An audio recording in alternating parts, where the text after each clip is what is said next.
If you cannot sign up for Capital One Mobile, double check your information.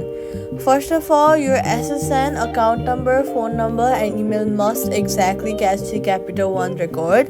So always double check before typing your account phone number, email, etc.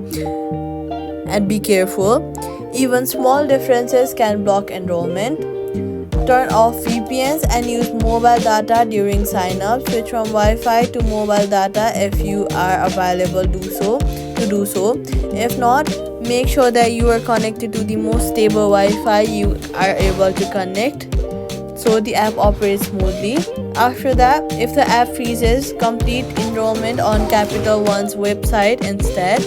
On Safari, search for capitalone.com and then log into and try the enrollment over here instead. Then log into the app. If it says an account already exists, recover it instead or creating a new one, and that's it. Subscribe